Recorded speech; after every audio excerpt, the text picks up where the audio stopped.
राजस्थान माध्यमिक शिक्षा बोर्ड द्वारा बच्चों को पढ़ाई जाने वाली किताब सामाजिक विज्ञान कक्षा 10वीं के पाठ्यक्रम पर पहला भाग जारी कर चुके हैं और जिसमें ये हमने बता दिया कि ये आरएसएस के कॉमर्स के लेक्चररों के नेतृत्व में जो लिखा गया है वो नितांत ही गलत है। आज इसका दूसरा भाग हम जो जारी कर रहे हैं वो इसी पुस्तक के पेज संख्या 54 पर सीकर किसान आंदोलन के संबंध में है।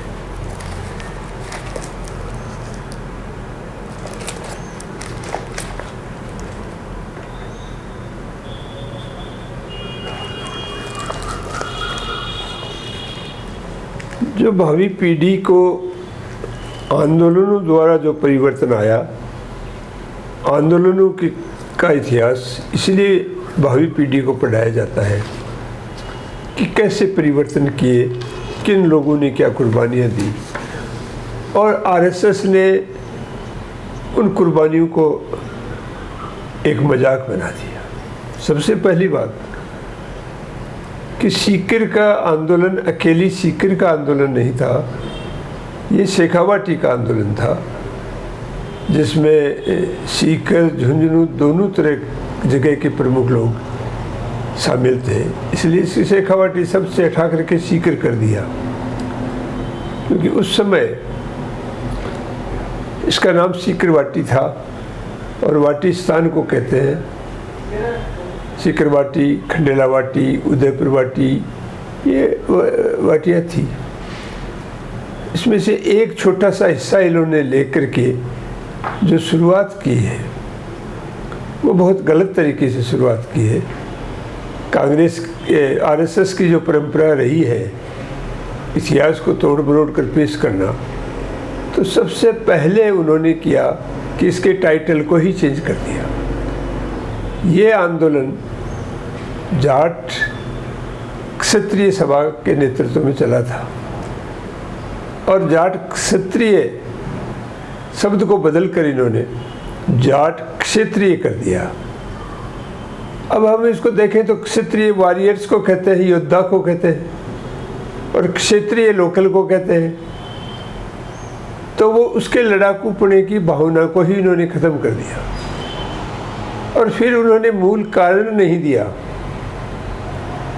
मेरी सभी दोस्तों से एक अपील है कि ऐसे तथ्य जो रेफरेंस बुक में लोगों के पास होते हैं, रेफरेंस बुक में होते हैं, उनके निचोड़ के रूप में हम पाठ्यक्रम में लेते हैं। या तो पाठ्यक्रम में विवादित तथ्य ले लो ही मत, और ले तो उसके अंदर जो है दोनों सारी साइड को आप दिखाओ।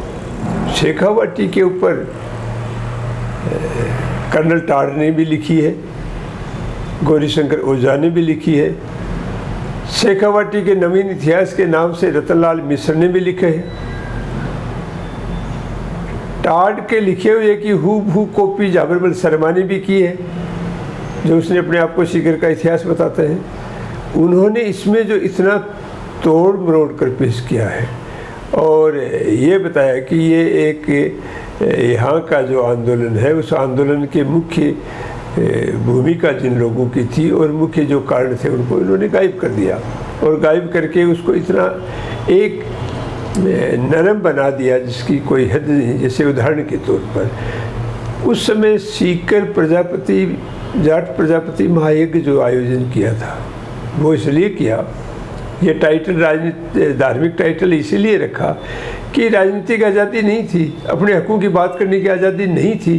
किसान वर्ग जिसमें बहुसंख्यक जाट था, वो आंदोलन भी जाटों के नेतृत्व में था और उनको पढ़ने का राइट नहीं था सीकर ठिकाने में, उनको रात को रहने का अधिकार नहीं था, उनको नौकरी करने का अधिकार नहीं था। ऐसी सूरत में जब उन्होंने अपने हकों के लिए लड़ाई लड़ना चाहते हैं तो बीच में उनको कोई एक ऐसा टाइटल दें जिससे कि उनको इजाज़त मिल सके इकट्ठा होने की, और इजाज़त जयपुर से इन्होंने इजाज़त ली है। इसकी जो मीटिंग हुई, तैयारी हुई, उसका ऑफिस सारे रिकॉर्ड में, चाहे रतनलाल मिश्र की देख लीजिए या कैप्टन बेब का देख लीजिए या किसी भी ऑथेंटिक राइटर का देख लीजिए, उसका हेडक्वार्टर पलथाना था। उन्होंने पलथाना शब्द को ही गायब कर दिया और पलथाना की जगह फतेन कर दिया। पाठ्यक्रम के अंदर जो दिया है पलथाना की जगह नाम बदलकर फतेना कर दिया। यह लिखा है फतेना, इस जगह ये फतेना कर दिया। फतेना सीकर जिले में कोई गांव ही नहीं है। फिर दूसरा ये कि यहाँ जो भूमिका दिखाई गई है, जो जाट महासभा थी, जो जाट क्षेत्रीय सभा थी, उसका संपर्क उस समय उस वैज्ञानिक सोच वाले लोगों से हो चुका था। सहजानंद की किसान सभा से उनका संपर्क हो चुका था और इन्होंने बीच में बहुत महत्वपूर्ण चीज़ खोदी कि पहला जो बड़ा दमन हुआ उस दौरान वो खुड़ी में हुआ। पाठ्यक्रम में खुड़ी शब्द गायब कर दिया। खुड़ी का नाम ही नहीं, जिसमें कि सामाजिक बराबरी के लिए जो हक था, घोड़ी पे चढ़ने के लिए जो हक था, उसको इन्होंने उसके लिए मारा है। उसका नाम है, उसका फकीरपुरा गांव भी है, उसको इस पाठ्यक्रम से गायब कर दिया। जब खुड़ी में गुस्सा बढ़ा और ये और आगे बढ़े और अपनी सुरक्षा के लिए इन्होंने खुद ने अपना एक डिफेंस कोर बनाया।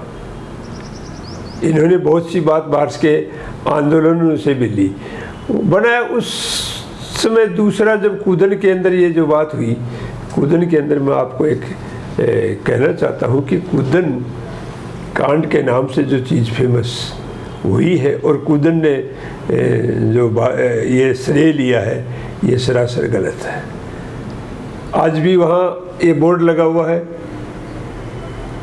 और उस शहीद स्मारक की जगह अलॉट कराने में मेरी भी भूमिका है। जिस जगह घटना हुई वो जगह अजीतपुरा में है। घटना के मुख्य जो है वो चेताराम और तुलसाराम थे, जो गोठरा के थे। एक स्टूडेंट आई दिल्ली यूनिवर्सिटी से, उसने कहा कि आंदोलन के बारे में आप चलिए और कूदन के उस स्थान को देखते हैं जहाँ ये घटना हुई। जब हम स्थान को देखा तो स्टूडेंट ने पूछा मेरे से कि ये जगह किस एरिया में? मैंने कहा अजीतपुरा में है। मरने वाले कहाँ के हैं? अजीतपुरा और गोठरा के हैं। कूदन के कितने लोग मरे? मैंने कहा एक नहीं मरा। कूदन के कितने लोग घायल हुए? एक नहीं घायल हुआ। किसी के अंगुली के चोट नहीं लगी और कूदन का नाम हो गया। उसका कारण या तो पूरा देना चाहिए कि जब राज परिवार ने ज़बरदस्ती पैसा हासिल का बढ़ाकर उगाई के लिए बहरूपुरा को लूटने के बाद जब कूदन में गए, कूदन में इसलिए नहीं गए, कूदन में इसलिए गए कि कूदन का जो पटेल था, दो पटेल थे, एक बक्साजी महरिया जो बहुत शांत स्वभाव का आदमी था, दूसरा कालू जी जिसको कालू बाबा के नाम से कहते थे। राज परिवार भी उसको कालू बाबा के नाम से कहता था। कालू जी जो है वो दोनों के बीच में एक मीडिएटर की भूमिका निभाता था, राज के बीच में भी और किसानों के बीच में भी। इसलिए उसके पास गए कि भाई उसको समझा ले। वहाँ सहयोग से आरएसएस का है एक दयाराम महरिया, जिसने उसको पूरी घटना को तोड़ मरोड़ कर दाहपू दादी के नाम से उसको महापंडित कर दिया। जबकि उसका एक बहुत सा साधारण सा रोल है। जो गोलीकांड हुआ है उसके पहले दिन की घटना है। वो पानी पिलाने के लिए आई, अंदर धर्मशाला में मीटिंग हो रही थी, ये तय हुआ भाई ठीक है हासिल दे दो, तो उसने कहा कि यही करनी थी तो पहले ही कर लेती, ये गलत है। इसके अलावा कोई उसका रोल नहीं है। तो इतनी महत्वपूर्ण घटनाओं का वर्णन नहीं करना और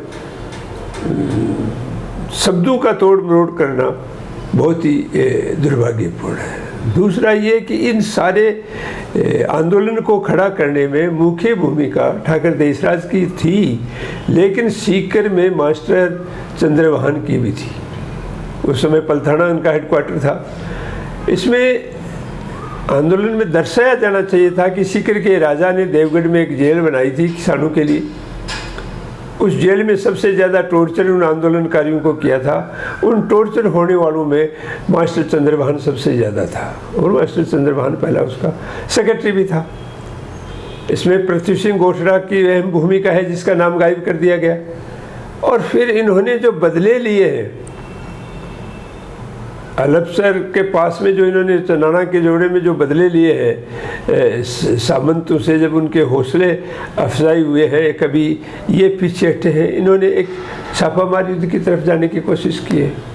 इनका खुद का एक डिफेंस कोर था जिसका लीडर सूरजभान और दौला थे। तो मेरा अनुरोध है कि पाठ्यक्रम में कोई चीज़ यदि गलत दर्शाई जाती है, और पाठ्यक्रम में ये श्रेय जो दिया गया है प्रजामंडल को, वास्तव में प्रजामंडल का गठन रतनलाल मिश्र ने शेखावाटी के नवीन इतिहास में और राजस्थान के इतिहास में सभी ने लिखा है। जयपुर महाराजा भवानी सिंह ने किया है, हीरालाल शास्त्री और टीकाराम पालीवाल को लाए हैं। कांग्रेस का एक षड्यंत्र था, एक योजना थी कि जहां राजा महाराजाओं का राज है वहां राजा महाराजाओं के यहाँ कांग्रेस का गठन नहीं करना है। और राजस्थान में 15 अगस्त 1947 तक कांग्रेस नाम की कोई संस्था नहीं थी। यही प्रजामंडल कांग्रेस में कन्वर्ट हुआ। ये मध्यम मार्गी थे, ये ना वैज्ञानिक दृष्टिकोण वाले की तरफ, लाल झंडे वालों की तरफ इनको जाने देना चाहते थे। किसान आंदोलन को इनको और सामंतों के साथ रखना चाहते थे। जब ये कुदन के अंदर शहीद हुए तो उसके बाद के अंदर रामनारायण चौधरी, जो एक सेवा संघ चलाता था, जमुनालाल बजाज जो मीडिएटर था, एजेंट था, वो गए हैं। लालासी गांव है, उसमें मीटिंग हुई है। दल्लाराम मील है, उसने वो मीटिंग में उन्होंने कहा कि तुम राजा के साथ रहो, राजा तो हमारा संरक्षक है, जागीरदार हमारा संरक्षक है। तो उसने बीच में कहा, रे लेडा ये तू कहाँ से आ गया, हमें ये समझाने वाला। यही बात जब सीकर के राजा को गिरफ्तार किया गया दबाव से, तो देवीपुरा कोठी में समझौता वार्ता हुई। तो उससे मिश्र जी भामू से कहा कि आपकी क्या मांग है। हमने कहा कि सामाजिक स्तर पर बराबर की हक चाहते हैं। तो उन्होंने कहा ये नहीं मिलेगा। तो कहा नहीं मिलेगा तो हम राजा के साथ नहीं है। इसको गिरफ्तार भी किया गया। तो एक जो संघर्ष हुआ, उस संघर्ष की भावना को कुटाराघात करके प्रजामंडल जैसी संस्था जो आंदोलन को एक तीव्र गति नहीं देना चाहती थी, उसका श्रेय देना ये बहुत ही गलत है। डॉक्टर पेमाराम ने इसके बहुत पक्ष में लिखा है, प्रजामंडल के पक्ष में भी लिखा है, लेकिन प्रजामंडल इसका साधन नहीं था। यहाँ लोगों ने कुर्बानियाँ दी हैं, यहाँ जागीरदारों से सीधे संघर्ष हुए हैं। यहाँ जागृति और संघर्ष पैदा करने का श्रेय उन सिपाहियों को है जो फर्स्ट वर्ल्ड वार के अंदर यूरोप के अंदर और एशिया के अंदर लड़ने के लिए गए, जिनका आज भी शिलालेख झुंझुनू के अंदर, जो झुंझुनू और सीकर की किसी समय शेखावाटी की कोर्ट होती थी, उस कोर्ट के ऊपर आज भी लगा हुआ है। और उस पर लिखा हुआ है इतने सिपाही फर्स्ट वर्ल्ड वार में गए, उसमें से इतने मारे गए और इतने वापस जिंदे आए। उन्होंने दुनिया देखी और उन्होंने जगाने की मांग की, और मांग करने के बाद में फिर जब हम और आगे बढ़ते हैं, और यहाँ जब ज़्यादा जब गुंडागर्दी हुई, तो जब क्योंकि सीकर तो कोई अपने आप में स्वतंत्र स्टेट नहीं थी, सीकर तो जयपुर का सब कॉन्ट्रैक्टर था, उप ठेकेदार था, पैसे भरता था, और उसने एक जागीर के रूप में थी, ये राव था। पहला जो यहाँ विरोध हुआ, जिसका इस पूरे पाठ्यक्रम में कहीं हवाला नहीं है, जबकि सीकर में एविडेंस मौजूद है कि 1857 में जब तात्या टोपे को गिरफ्तार करवाया सीकर के राजा ने, भैरू सिंह ने, तो उसके उपलक्ष्य में उसको 5000 रुपये, उसको इनाम और खलीता सब कुछ मिला है। ये जावरमल को भी लिखना पड़ा है, कि ये कर्नल टाड को भी लिखना पड़ा है, ये गौरीशंकर ओझा ने भी लिखा है। और जनता ने जब सीकर के राजा को घेरा, तो उस समय एक एग्रीमेंट हुआ जनता के सामने कि जहाँ मेरा सुर सूर्य द्वार है, सूरजपोल गेट है, उसके सामने जो सूर्य की पहली किरण पड़ेगी वहाँ मैं तात्या टोपे की स्टैचू लगाने के लिए इजाज़त दूंगा। आज भी तात्या टोपे पार्क सीकर में खड़ा है और उसने कहा जहाँ बैठ के मैं न्याय करूँगा मैं मेरे ऊपर तात्या टोपे की फ़ोटो रखूँगा। सीकर के अंदर फ़ोटो लगती थी, पहले कोर्ट में इजलास थी, कोर्ट से फिर दुजोत गेट में कोर्ट आई, दुजोत गेट से यहाँ कोर्ट आई। सीकर में जिसने साक्षरता चलाई उस IAS ने उस फ़ोटो को नदी के अंदर कचरे में बेच दिया क्योंकि वो फ़ोटो पुरानी हो चुकी थी। इसलिए हम उन कुर्बानियों को, उस इतिहास को दफना कर और उसके अंदर मध्यम क्लास मोस्टली इन व्यापारी तबकों को हम उसके ऊपर बैठा करके कि इनकी मेहरबानी से आंदोलन हुआ, ये बड़ी दुर्भाग्यपूर्ण बात है। क्योंकि व्यापारी एक ऐसी कम्युनिटी होती है जो कोई पैदावार नहीं करती, किसी की हुई पैदावार किसी ज़रूरतमंद को बेचती है और बीच में दलाली खाती है। दो दलाल ज़्यादा, उसका इसलिए चरित्र उसका दलाल का है, उसका चरित्र आंदोलनकारी का नहीं है। इसलिए कृपया हमारा अनुरोध है कि RSS ने जो इस आंदोलन पर जो पर्दा डालने की कोशिश की है, जो देवगढ़ की जेलों के अंदर अत्याचारों का पर्दा डाला है, पृथ्वी सिंह का इसमें से नाम हटाया है, मास्टर चंद्रभान का जो नाम हटाया है, ये चीज़ें यदि इनको हटानी थी और इसको इस हिसाब से लेनी थी तो आप भावी पीढ़ी को क्या कहना चाहते हैं, भावी पीढ़ी को क्या समझाना चाहते हैं, गुमराह करना चाहते हैं। इसलिए कांग्रेस और राजस्थान सरकार से मेरा पुनः अनुरोध है कि ये जो पाठ्यक्रम की किताब है उनकी पुनः समीक्षा की जाए और इनमें केवल वही चीज़ इतिहास में दी जाए जो तथ्यों पर और परमाणु पर एविडेंस के ऊपर आधारित हो, तो हमारी भावी पीढ़ी आगे बढ़ सकती है। इसलिए मैं सोचता हूँ कि राज्य सरकार इन पाठ्यक्रमों का रिव्यू करेगी। धन्यवाद।